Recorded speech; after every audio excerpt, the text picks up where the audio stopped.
He checked the time on his Rolex watch and grew in anger. Why was she doing this? And this was not the first time. And today she knows they have an important meeting with an important client, yet she's late like she is the boss. This cold angry was on the door of the boarding room. Hope that she will walk in before the client walk in. But there was nothing, and it just made his anger to rise even more. He checked the time on his Rolex watch and grew in anger. Why was she doing this, and wasn't this the first time? Today, she knew they had an important meeting with a crucial client. Yet she was late, acting as if she were the boss.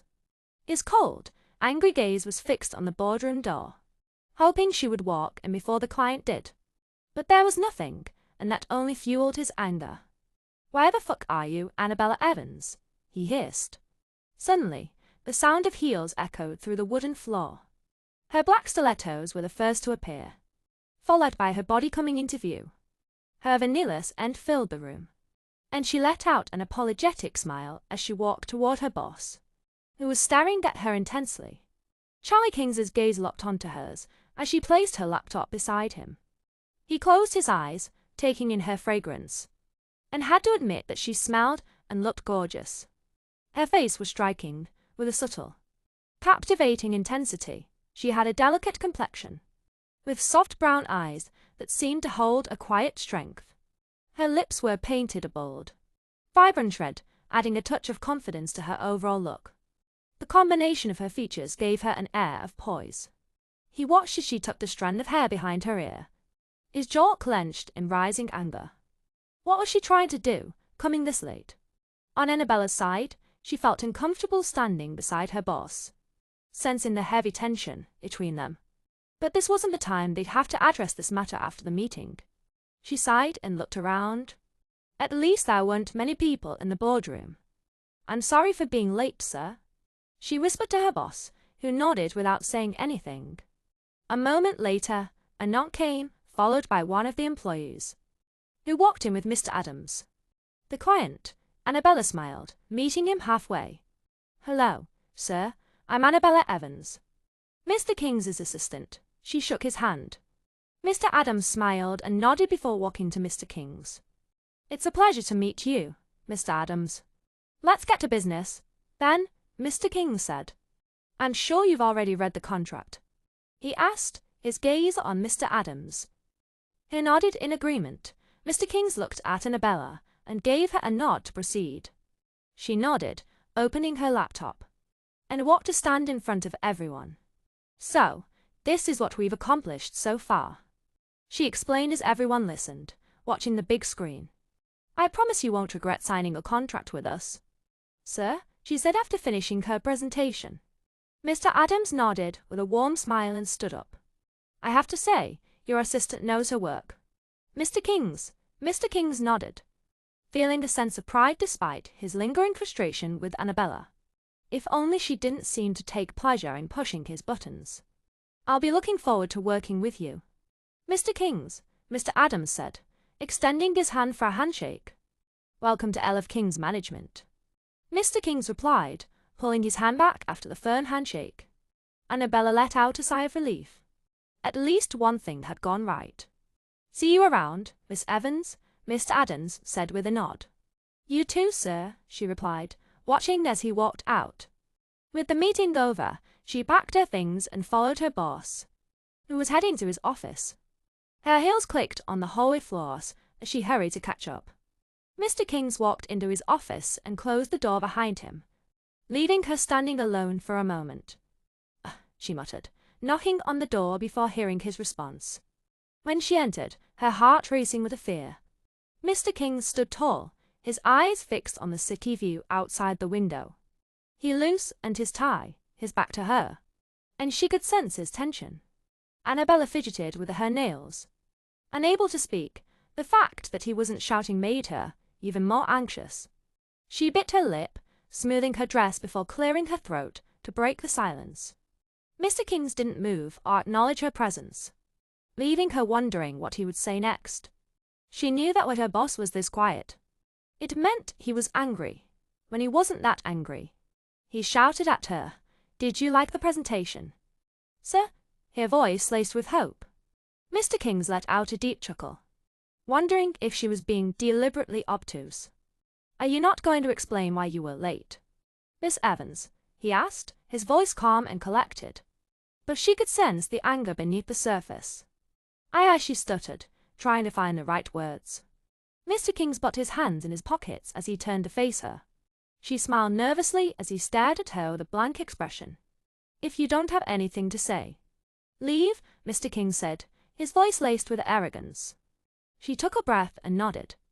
"We have a lot to do, so go do your work and stop acting stupid and senseless." He walked to his chair and sat down after saying that. Annabella glared at him in anger, but composed herself and walked out to her office, which was right next to his, when the blinds were open. She could see everything inside his office. She watched as Mr. King's closed his blinds, and she rolled her eyes. "Peach, what a dramatic man," she muttered, rolling her eyes as she. Don't act stupid, do I look stupid and senseless to him?" Dramatically imitating his voice, and scoffed. Suddenly, her office door opened. She lifted her head and looked at the person who walked in, a tall, slender woman with long black hair, into a ponytail, wearing a black silk dress with a white crop sleeve shirt. Annabella's face lit up with a smile as she rose to her feet and walked toward her best friend, Joyce. "I bet someone missed me," Joyce said as they embraced. Anna smiled and stepped back. "You look hot," she said, jolting her head to study Joyce's outfit, and they both giggled. "Thanks, babe. I brought your necklace back," Joyce replied, lifting a small box in her hand. Annabella walked to her off the stable, leaned on it, and took the necklace. And Joyce's expression turned serious, her eyebrows raised. "I heard you came late again today," Joyce announced with a teasing smile. "What's happening?" Annabella stared at her and chuckled. Unsure of where to start. "Can you believe he called me stupid?" Recalling what happened in Mr. King's office, she scoffed, still annoyed. "I can't believe he just called me stupid because I was late." "Who does that?" Joyce laughed at her frustration. Annabella glared at her. "You're laughing at me right now. Why didn't you explain yourself and tell him the reason you were late?" Joyce asked with a playful smirk. "You won't understand what I'd say to him anyway, that I was late because my boyfriend was stuck in traffic," Annabella said. "Milton?" Joyce questioned. Annabella gave her a look before rolling her eyes. "Who else? That asshole of a boss I have doesn't have the right to call me stupid," Annabella pointed out. "Who does he think he is to call me that? Just because he's handsome and has money doesn't make him all that. Such an arrogant man he is, I hate it," Annabella ranted, pacing. "You know, I don't understand how you're friends with him, because that man is too proud and full of himself," she ranted faster. Since she wasn't facing the door, she didn't notice Mr. King's walking in. Joyce, who was seated on the sofa facing the door, was the one who saw him. Mr. King stared at Annabella as she cursed him, saying how much she hated his behavior. He clenched his jaws. Joyce tried to warn Annabella, but she continued, "What I'm just saying is what I'm feeling, that man is a big asshole." Annabella rolled her eyes. Joyce looked at Mr. King's angry face and laughed, standing up. "Hello, Charlie, you are here, Joyce." "Huh?" Annabella turned around and gasped in shock. Looking at Mr. King's, she quickly looked away, feeling embarrassed and scared at the same time. "Oh God, I'm doomed." Inside Mr. King's office, he stared at the papers in front of him, trying to focus on them. However, his mind kept wandering back to his assistant. What was the reason for her tardiness? He wondered, given that she had been working with him for years without any issues, let alone showing up late to work like that. His brows furrowed into a frown. Why was he thinking about her instead of working? Damn it, he started signing the documents. His eyes kept drifting toward her office, but he couldn't see or hear anything since he had closed the blinds. His office door creaked open. "Why are you here?" Mr. King's asked the person who had walked in, without lifting his head from the documents. "I brought the contract, Allison," his friend and business partner said, walking toward him. She threw a white envelope onto the desk. Mr. King's lifted his head, pushing his glasses back up the bridge of his nose. He took the envelope and tore it open. "Mr. Thompson?" he questioned, his gaze on the document. "Yes." Apparently, he was amazed by your assistant's work. Allison replied with a soft smile. She made the best presentation for his daughter's meeting. And he said, she is the most kind-hearted person in the world. I don't think I still want to work with him. Mr. Kings replied, and interested. You've been trying to get his attention for a long time.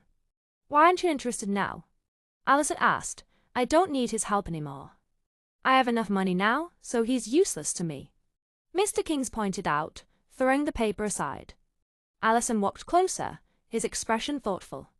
I don't think that's the reason, he said, a smirk pulling at the corner of his lips.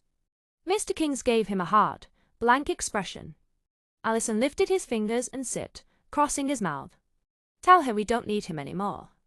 I think you're being unreasonable and selfish. Right? I know you want this contract. But I don't know what made you change your decision. Allison said in a serious tone. He put his hands on top of the table and stared at Mr. Kings, who wasn't moved by a change in mood. You know what, Charlie? Sometimes you don't use your brain. This is business. You know how hard Annabella worked to get this contract. And imagine what she'll feel when she finds out you declined her hard work. Allison said, not impressed with his friend's behavior. Mr. Kings clenched his jaw. I don't know what she did to get this damn contract. I don't take orders from anyone. You know that? Not even you. Allison scoffed, annoyed. Yeah, right. You're full of yourself. Mans, that's going to make those close to you uncomfortable. After saying that, Allison stood straight, his gaze still on him. When you come to your senses. Tell me, there's a party next week for Mr. Thompson's daughter. He invited you and Anna, Allison said before walking out. Mr. Kings took the document and stared at it. Was he being unreasonable or what? He put it back where it was and stood up, walking outside his office to Annabella's office. He was about to knock when he heard her tiny voice shouting and cursing at him. He chuckled in amusement. What nonsense was she spouting? Did she know how patient he had been with her? Of course, she didn't, because if she knew, she would have left long ago. He shook his head and opened the door. Her back was facing him as her hands moved sideways with every word she spoke, her long ponytail bouncing at the back. His gaze fell on Joyce, who noticed him at the same time. She looked like she was enjoying the conversation. Oh, Charlie, you're here, Joyce exclaimed. That was when Annabella noticed they had company. Her heart beat faster as she turned around and looked at her boss, her head slightly bowed. Joyce cleared her throat, hummed. I'm just going to leave, she announced and walked to the door. She turned around and looked at Anna with a playful smirk. Good luck, sweetie, she giggled. Heading to the door, when she opened the door, she bumped into a hard chest. She stumbled, almost falling back as the person held her waist, pulling her closer before she could fall. Without looking at the person, she knew who was. His fragrance gave him away. Her hand slapped his hand on her chest before she lifted her gaze to stare at him. Damn it, why did he have to look that good? She swallowed, her breath hitched. Her body tensed, and she was filled with goosebumps. She shook her head as she held his gaze. She rolled her eyes, her energy switching from drooling over him to an annoyed one. MXM, she muttered and walked past him, bumping her shoulders against him. Joyce, Allison called out, running after her. I'm sorry, let's talk about this. Catching up with her. Her long heels clicked, echoing with every step she took. She ignored him as she pressed the button on the elevator. Why are you angry with me? Allison asked. Now standing beside her, Joyce's eyes snapped at him for a moment before she walked into the elevator. Allison was about to enter when she raised her hand and tilted her head at him. If you follow me now, I'll never talk to you. Her voice filled with no humor. Allison stood there like a robot as the elevator closed. Right now, I'm convinced that I don't know what women want exactly, he muttered with frustration, sighing. Inside Anna's office. You're here. Do you need anything? Anna asked after an awkward moment. She couldn't lift her head to look at her boss. But one thing she knew, she wasn't feeling bad for saying all those things. Mr. Kings, Anna called softly and lifted her head to look at him. Her eyes locked with his, and as always, his eyes were intense and cold. I really didn't mean all of that, she explained. Mr. Kings raised an eyebrow. You don't have to lie to save yourself. Mr. King started, his eyes on her. She found herself swallowing in fear. The man was just cold and arrogant when he wanted to be. It looks like getting too comfortable here, Miss Evans, and the way you're starting to behave is just going to piss me off. Mr. Kings's cold voice said. She stared at him, her eyes searching for something that would prove he was joking. But there was none. Her lips pulled into a thin line as she nodded. I have to get back to work, her voice came out in a thin whisper. Mr. King stared at her as she walked to her chair and settled down. Anna could feel his eyes on her, but she didn't dare lift her head to look at him. She kept her eyes on the laptop. Mr. Kings cleared his throat and walked to the door. He closed it and walked to his office. His mind running wild, he didn't understand what was going on with him. Why was he being soft? She was busy talking and not doing her job. That should piss him off, right? Fuck Annabella, he cursed, slamming his fist on the table, making everything bounce and scatter all over. He pulled off his glasses and loosened his tie. His mind kept thinking about her. What was wrong with her sudden behavior? She used to not give him trouble, but now it looked like she just lived to torture him. He heard someone laughing, his head snapped to the side as he came into view with Allison, who had his body sprawled on the couch, with a silly smirk on his face. What are you doing here? Mr. Kings asked. Standing straight, Ollie chuckled. You look stressed, he said, his brows wiggling with curiosity. Is Honor the one who pissed you off? Allison added. I don't think you need to interfere in this. Mr. Kings's voice came out stern. Ollie nodded and ran his hand through his brown silk hair. I'm just being concerned, Allison replied. Rising to his feet, he put his hands inside his pockets with a sigh. He tilted his head to the side to look at Mr. Kings. Sometimes you need to loosen up. Mr. Kings raised an eyebrow, and Dolly chuckled. You don't have to be a jerk all the time, you know that. Is that why you're in my office? Mr. Kings asked as he walked to the office's glass balcony. He stood tall, looking outside at the beautiful view of the city. He liked that spot, it made him feel calm. Allison walked closer and stood beside him, both their hands in their pockets, their gaze on the tall building far away from where they were. That's the best penthouse here in Manhattan, Allison started. It's worth billions of dollars. Mr. Kings muttered softly, his gaze still fixed on the view. Are you still interested in it? Ollie asked. Mr. Kings let out a deep, exhausted sigh. If I were to buy that, I'd only buy it for my wife. And only if she was someone worth it, Allison chuckled, amused. You are Fatima. Mr. Kings remained quiet, asking himself if that woman was worth it. After they'd just been dating for their family's sake, with no love between them. She's not worth it, he said. Allison smiled and nodded. Lunchtime, Anna sat beside Joyce as they ate their lunch. She kept sighing here and there, and Joyce observed her, noticing that she was busy fighting something. Joyce slapped her hand to get her attention. What's going on, madame? Joyce asked, glaring at her, on a side, putting down the juice she was holding. Baby girl, Joyce snapped her fingers in front of Anna.